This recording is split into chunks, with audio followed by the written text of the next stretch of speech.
Hello everybody, thank you so much for joining me. Today I've prepared this 9x12 stretch canvas. I'm going to put some texture paste, and first of all I've just sprayed it with a little bit of water. It does actually help this texture paste to sort of go on quite smoothly. So I'm going to just liberally paste this on. It's a bit like putting butter onto your toast.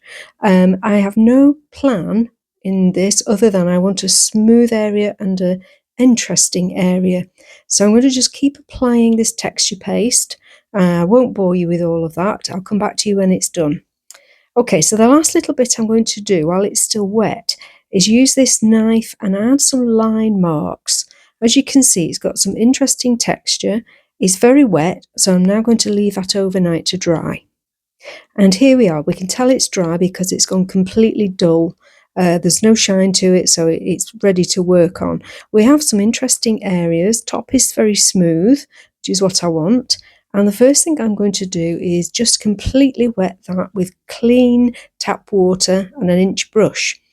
This is actually a fluid I've actually made myself from an old jar of Payne's grey paint, which I thought, well, it's not going to go to waste. So I've actually watered it down, made it into an ink. One of the reasons I'm using it is I'll show you when this is separated, it actually forms two different colours. So I'm just dabbing this paint onto that wet area with this large flat brush, and I'm pulling down into some planes just to create a little bit of interest, and I'm just going to give that a bit of a spritz and allow it to move. I do apologise for the glare on the watered area. It's a terrible day here in the UK, and I've had to put the light on to record this. It will get better, I promise. So I'm dotting that in, and now I'm actually just going to use the metal palette knife to push that all over that dry texture paste. It's going on really smoothly because I've managed to get a nice smooth surface. If you're struggling with applying your texture paste and getting it smooth, if you keep a water spray handy and just keep spritzing it a little bit while you use your knife, you'll find it goes a lot more smoothly. Now, I've treated myself to a Prussian blue Liquitex ink here, and I'm going to use it here liberally because I'm not quite sure how it's going to be, how strong the colour is going to be. And I can see already it's quite perky. Okay, but that's all right. It's going to mix in with that Payne's grey. Just going to push. Oh gosh, it is very blue. That's okay. It's slightly perkier and brighter than I thought it was going to be, but we can work with that. I'll just lift that out there because I don't want that strength of colour quite as much in that area. And we'll give that a little bit of a spritz as well. And all this is working very sort of intuitively, just pushing the colour about. All that I have fixed in my mind is that I want to leave areas of white and areas of darker colour. So we'll see where this goes. I'll drop some more of that lovely Payne's grey ink into that. You could do that with any colour of acrylic paint. Just make sure it's watered down and mixed really well so you've no lumps. Let's give that a little twizzle. And I can see that that blue is now starting to mix really well with the Payne's grey. Let's use the larger knife and push that around. Okay, now what you can see forming here are some little dots where the ink is falling into some holes in the texture paste on that right hand side. This is what's going to give us some interesting effects, I hope. There are also a few little bubbles, but that's okay, they'll disappear. I'm just pulling that down. It's still very, very wet, so it's easy to pull about. And you can see now it's falling into all those little grooves, channels, and little marks. It's making its own lines. And we can lift out. Don't be afraid to use a piece of kitchen towel just to lift a bit of colour out. Now, I've bought myself this beautiful DecoArt metallic turquoise, sticking with the theme today, very limited colours. And as usual, I shall pop those in the description for you. Now, this is the paint. This is straight out of the tube, as you could see. I haven't wet it down yet, but we'll spread it around a little with the palette knife, and then I'm going to spritz it and get it to move. As you can see, I've still left some white areas above it. I want to try and retain those if possible. Now you can see where it's catching on all that lovely texture. Got some really nice interesting marks. And I'm just sort of brushing it with this kitchen roll, pulling it almost like using a paintbrush. You can pull it out, you can push it. Let's add a little bit of that Payne's grey ink just there. I love how that turquoise paint is moving.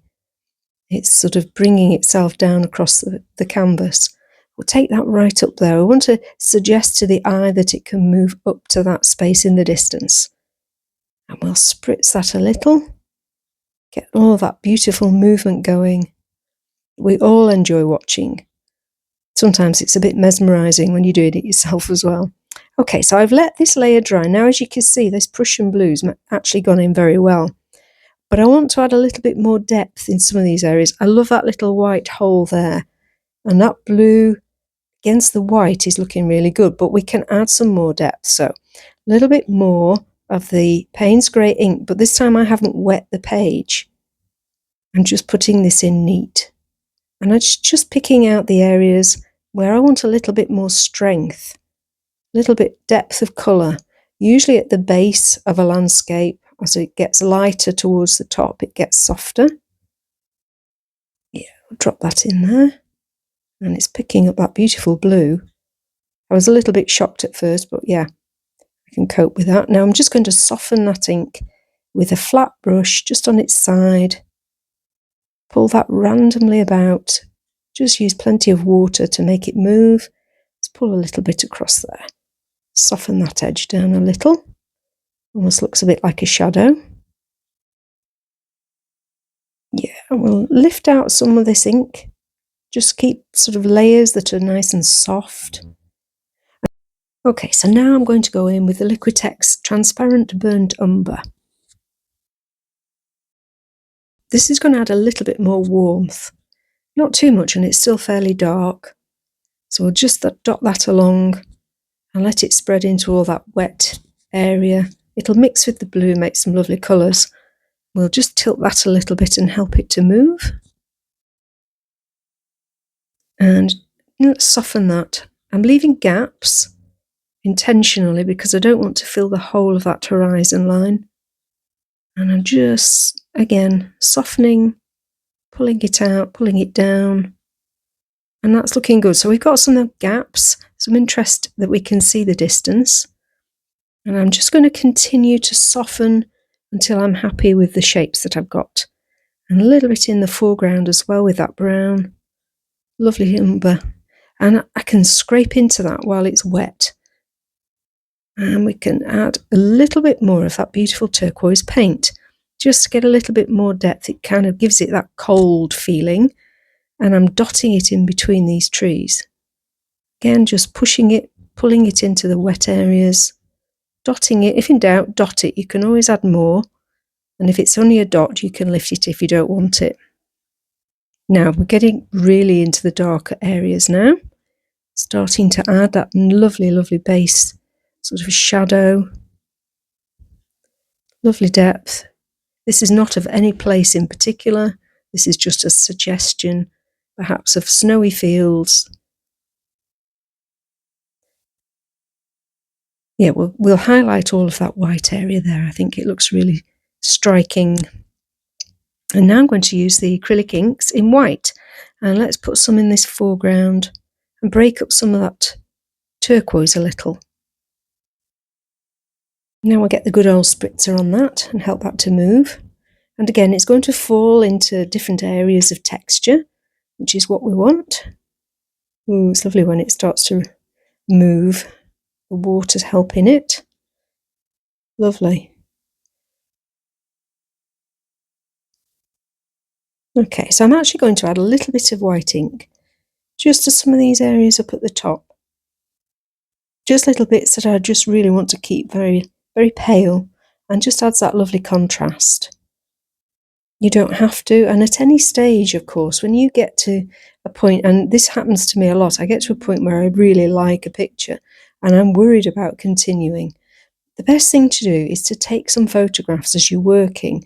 Then if it does go that you've lost that little feeling that you wanted, you can always go back and do that again to that point. You've got a photograph or you've got a video of where you've got to. You can replicate it, not exactly, but pretty much.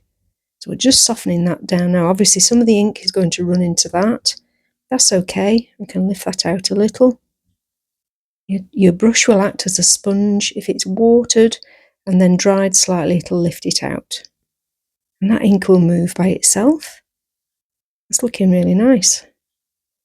This is all a question of softening, tweaking, and doing all those little bits that just make it as detailed or as simple as you want it to be. I'm just going to lift that out there. Just soften that area. I'm just going to strengthen that white a little bit with some more ink.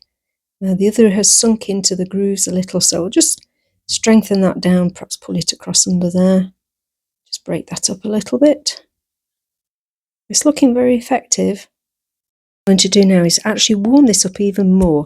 I'm adding the transparent burnt sienna, which most of you will know by now is one of my absolute favourite inks. And this is just going to give that little pop of warmth, which works so well against the turquoise. I've just put a few little bobs in, and I'm just using that the very smallest palette knife just to mix up that little bit of brown. And now going back in, you can see it's dried. We've got some fantastic sort of frosted looks. We've got lines where the trees look like they've stopped, and then there's trees beyond. You could even say they look like mountains. I love the way the colours have worked together, and I hope you will give them a try. Do please let me know how you get on, and I will very much look forward to seeing you for another project very soon. Until then, as always, thank you so much for watching.